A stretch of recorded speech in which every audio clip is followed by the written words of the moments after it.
Hello, আজকে তোমাদের জন্য নিয়ে চলে এসেছি আর একটি নতুন ভিডিও। আশা করি সবাই ভালো আছো। তো আজকের ভিডিওর বিষয়টা হলো নতুন চারা গাছ বাগানবিলাসের যখন আমরা অনলাইন বা অফলাইন থেকে নেওয়ার পরে তার ফার্স্ট পটিং কিভাবে করব। এই নিয়ে আমার কাছে অনেকে জিজ্ঞাসা করে যে দাদা ফার্স্ট পটিং কিভাবে করব, বা ফার্স্ট পটিং করার পরে গাছের কোনো গ্রোথ হচ্ছে না, বা গাছ কিছুদিন পর মারা যাচ্ছে, ঝিমিয়ে নষ্ট হয়ে যাচ্ছে। তো কিভাবে তোমরা বাগানবিলাসের যখন অনলাইন থেকে বা অফলাইন থেকে তোমরা কিনে নিয়ে এসে ফার্স্ট পটিং করবে, যার ফলে গাছ একটাও নষ্ট হবে না। আমি এখনো পর্যন্ত অনলাইন অফলাইনে যতগুলো বাগানবিলাস করেছি, আমি কিন্তু ঠিক এই পদ্ধতিটাই অবলম্বন করে বাগানবিলাসের আমি ফার্স্ট পটিং করি। তো আমার এখনো পর্যন্ত একটা গাছও নষ্ট হয়নি। তো সেটাই আমি আজকে তোমাদের সাথে শেয়ার করব। তো এই বাগানবিলাসের ফার্স্ট পটিং করার জন্য চলো প্রথমে দেখে নেই মিডিয়াটা কীভাবে করব। তো এখানে তোমরা দেখতে পাচ্ছ মাটি, ঠিক আছে। এখানে এক ভাগ মাটি আছে আর এক ভাগ আছে রিভার স্যান্ড। আর এখানে যে তোমরা মাটিটা দেখতে পাচ্ছ এটা আমার পুরনো মাটি, ঠিক আছে। তো এই পুরনো মাটি হওয়ার কারণে এর মধ্যে বালু যেহেতু মেশানোই আছে, তো আমি তার জন্য নতুন করে আর বালু নেইনি। এখানে দেখতে পাচ্ছ এক ভাগ ভার্মি আছে, নিমখোল আছে, ফাঙ্গিসাইড আছে, আর সঙ্গে কি আছে, এসএসপি আছে। তো এই ফার্স্ট পটিংয়ের জন্য আমাদের মিডিয়াটা কি লাগছে, এই কটা উপাদান লাগছে। এখানে দুটো উপাদান, এখানে একটা, তিনটে, চারটে, পাঁচটা, ছটা। আরেকটা উপাদান লাগবে, সেটা আমি ভিডিওতে স্টেপ বাই স্টেপ করার সময় পরে আমি তোমাদের দেখাবো। ফার্স্ট পটিংয়ের জন্য মিডিয়া হিসেবে আমরা কী কী নেব সেটা তো তোমাদের দেখালাম। এবার দেখে নিই আমাদের কী কী লাগছে। বাগানবিলাসের যখন তোমরা ফার্স্ট পটিং করবে ছোট্ট চারা গাছের ক্ষেত্রে, এই ধরনের বা তোমাদের ওখানে লোকাল নার্সারিতে যেমনই আকারের হোক না কেন, বাট টবের সাইজটা যেন 5 থেকে 6 ইঞ্চি হয়, তার ওপরে কখনোই নেবে না। তার ওপরে টবের সাইজ যদি নাও ছোট চারা গাছের ক্ষেত্রে, সেক্ষেত্রে হবে মাটির পরিমাণ টবে বেশি হবে, মাটিতে জল বেশি পরিমাণ ধরে রাখবে। সেক্ষেত্রে দেখা যাবে কি বাগানবিলাসের রুটের পচন দেখা দিতে পারে, অনেক সমস্যা হতে পারে। তো সেই জন্য আমি সবসময় তোমাদের সাজেস্ট করব, বাগানবিলাসের নতুন চারা গাছ যখন তোমরা অনলাইন বা অফলাইন থেকে কিনবে, কেনার পরে ফার্স্ট পটিং অবশ্যই 4 থেকে 6 ইঞ্চি টব তার মধ্যে সবসময় করার চেষ্টা করবে। এই যে এখানে তোমরা দেখতে পাচ্ছ আমার একটা বাগানবিলাসের আইডি, এটা আমি একজনের সাথে এক্সচেঞ্জ করেছি। এক্সচেঞ্জে আমি এটা পেয়েছি, এটা হচ্ছে সিলভার লিফ থাই ডিলাইট, এই যে দেখতে পাচ্ছ। তা আমি কি করব, আজকে যেহেতু পটিং করব, আমি কিন্তু এই গ্লাসের মধ্যে চারাটা আছে, আমি কিন্তু এর মাটিটা পুরোটা শুকিয়ে নিয়েছি, ঠিক আছে। তাহলে এটাকে আমাকে এখান থেকে বের করতে খুব সুবিধে হবে। তোমরা পাতাগুলো দেখে বুঝতে পারছো যে একটু জলের ঘাটতি দেখা দিচ্ছে, কোনো অসুবিধে নেই। আমি এটাতে পটিং করে যখন জল দেব ঠিক হয়ে যাবে। এবার দেখে নিই কী কী লাগছে। এখানে লাগছে ড্রেনেজ সিস্টেমের জন্য বালিচালা পাথর লাগছে, এখানে বালি লাগছে, আর আমি টব ভাঙার টুকরো রেখেছি। তো আমরা প্রথমে চলো এবার ড্রেনেজ সিস্টেমটা কিভাবে করব দেখে নেই। টবের ড্রেনেজ সিস্টেম করার জন্য সবার প্রথমে কি করব, এই যে এমন ধরনের টব ভাঙার টুকরো বা মিষ্টির হাঁড়ি বা দইয়ের হাঁড়ি, তোমার হাতের সামনে এরকম ধরনের যা কিছু থাকবে তার একটা টুকরো এই যে টবের ফুটোটা আছে, ফুটোর ওপরে সুন্দর করে বসিয়ে দেবে। অনেকে করে কি, এই স্টেপটাকে স্কিপ করে বালিচালার পাথর ওপরে বালি দেয়, বালি দেওয়ার পরে তারপরে মিডিয়াটা দিচ্ছে। তা আমি বলবো সেটা কখনোই করবে না, কারণ টবের যে ভেতরে নিচে যে ছোট ফুটোটা থাকে, সেই ফুটোর মধ্যে এই যে এমন ধরনের বালিচালা পাথরের মধ্যে এই গোল টাইপের যে পাথরগুলো থাকে, দেখা গেল তুমি যখন পাথরটা উপর থেকে দিবে সেই ফুটোর মধ্যে ওটা চেপে বসে গেল।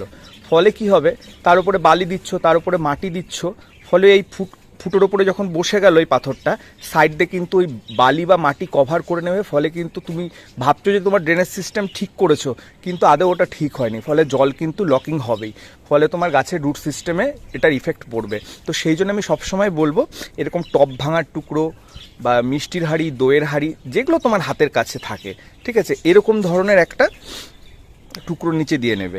এবার আচ্ছা ঠিক আছে, চলো এবার আমরা কি করব, এবার এই যে বালিচালার পাথর আছে, সুন্দর করে এই টব ভাঙার টুকরোটা আছে যে এটাকে কভার করে দেব।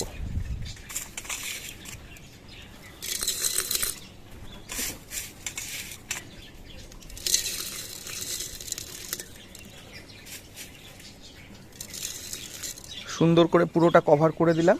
তারপরে কি করব, এর ওপর দিয়ে বালির একটা, নদীর যে বালি, লাল বালি, মোটা দানা বালি, সেই বালি একটা লেয়ার দিয়ে দেব।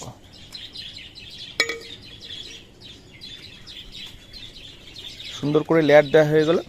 এবার চলো আমরা মাটিটাকে খুব সুন্দরভাবে মিশিয়ে নিয়ে মাটিটা ফার্স্ট লেয়ার দিয়ে গাছটাকে পটিং করব। যে মিডিয়াটা রেডি করে রেখেছিলাম এটাকে খুব সুন্দরভাবে এখন মিশিয়ে নেব।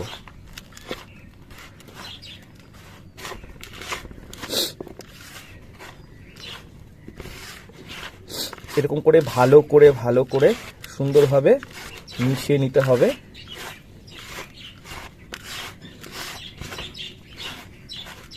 তো মিশিয়ে নেওয়ার পরে আমাদের মিডিয়া কিন্তু একদম রেডি। তোমরা দেখতে পাচ্ছ মিডিয়াটা কত সুন্দর ঝরঝরে একদম ফুরফুরে হয়েছে।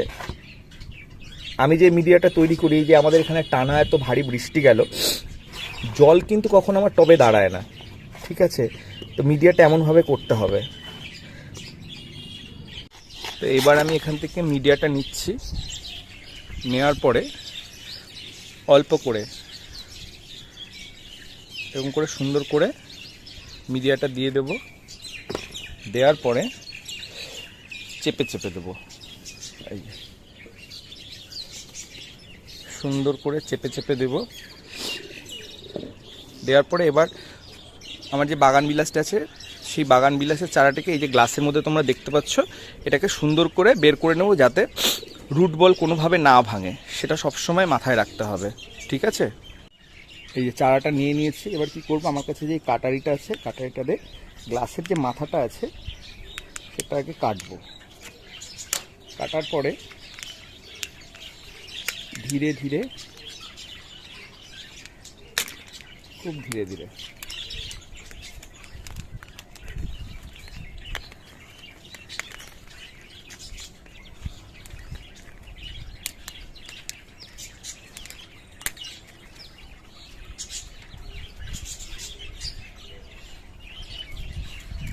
দেখতে পাচ্ছ খুব সুন্দরভাবে গ্লাস থেকে কিন্তু গাছটা বের হয়ে গেল। রুটসগুলো খুব সুন্দর দেখা যাচ্ছে। তো আমরা যখন গ্রোয়িং ব্যাগ বা গ্রোয়িং পট বা এরকম প্লাস্টিকের গ্লাসে কেউ যদি চারা দিয়ে থাকে, সেখান থেকে যখন আমরা বের করব, মাটিটাকে শুকিয়ে নিয়ে খুব সুন্দরভাবে বের করে নেবো যাতে রুট বল কোনোভাবে ডিস্টার্ব না হয়। এবার কি করব, আমার এই গাছটা আছে যে নিচের দিকের যে ডালটা আছে, এটা আমার কাছে অপ্রয়োজনীয় মনে হচ্ছে। এই ডালটাকে আমি করবো কি, ছেটে দেব।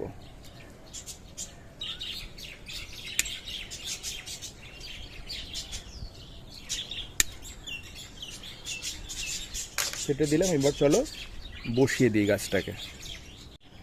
টবে গাছটি বসানোর আগে দেখে নেব মাপে ঠিক হচ্ছে নাকি। হ্যাঁ, একদম সুন্দরভাবে ঠিক মাপে হচ্ছে। এবার কি করব, টবে যে মিডিয়াটা আমরা দিয়েছিলাম ফার্স্ট লেয়ারটা, ঠিক আছে, তার উপরে কি করব, আমরা খুবই অল্প সামান্য করে এসএসপি ছিটিয়ে দেবো। এইভাবে সুন্দরভাবে এসএসপি ছিটিয়ে দেবো। এই এসএসপিটা ছেটানোর ফলে কি হবে, গাছটা যখন বসাবো এই রুট ডেভেলপমেন্টটা খুব সুন্দর তাড়াতাড়ি হবে। টবের মিডিয়াতে যে লেয়ারটা মাটির দিয়েছিলাম তার মধ্যে এসএসপি দিয়েছিলাম, তার সাথে কি করব, সামান্য একটু এসএসপি নিয়ে এই যে বাগান বিলাসের যে রুট বলটা আছে, রুট বলের মধ্যে যে শেকড়গুলো দেখা যাচ্ছে, এর মধ্যেও কি করব, সুন্দরভাবে একটু ছিটিয়ে দেব। এবার আমরা বসাবো ওতে। এবার গাছটিকে ঠিক মাঝ বরাবর রেখে সুন্দরভাবে বসিয়ে দিলাম। এই দুটো ডালই আমার কাছে অতিরিক্ত প্রয়োজনীয় লাগছে, তো গাছের শেপের ক্ষেত্রে প্রবলেম দেবে। তো যাই হোক, এই যে মাঝ বরাবর বসিয়ে দিলাম গাছটাকে। এবার কি করব, যে মিডিয়াটা বানিয়ে রেখেছিলাম সেই মিডিয়াটা দিয়ে সুন্দর করে চারপাশে দিয়ে ভরাট করে দেব। যে মিডিয়াটা বানিয়েছিলাম সেই মিডিয়া দিয়ে পুরোটা কভার হয়েছে, রুট বলটা ঢাকা হয়েছে। এবার কি করব, ভালো করে চেপে নেব যাতে ভেতরে কোনো এয়ার না থাকে, ঠিক আছে?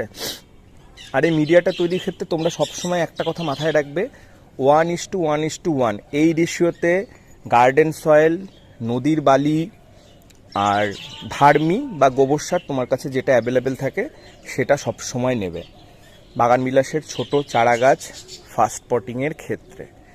এই রেশিওটা তোমাকে মেনটেন করতেই হবে, দেখবে কোনো সমস্যা হবে না। ফার্স্ট পটিং হয়ে গেল আমার, তাহলে পটিং কমপ্লিট।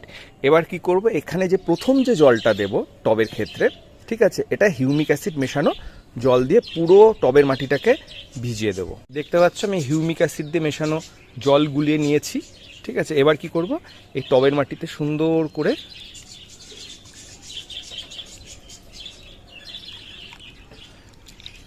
প্রথমবারে জলটা দিলাম, জলটা অ্যাবজর্ব করে নেবে। করে নেওয়ার পরে যতক্ষণ না নিচ পর্যন্ত জল বেরোচ্ছে জলটা দিয়ে যাব, ঠিক আছে। যেই দেখবো যে নিচ দিয়ে জল বেরিয়ে যাচ্ছে সুন্দরভাবে, জল দেওয়া বন্ধ করে দিতে লাগবে। আমার ড্রেনেজ সিস্টেমটাও তাহলে চেক করা হয়ে যাবে।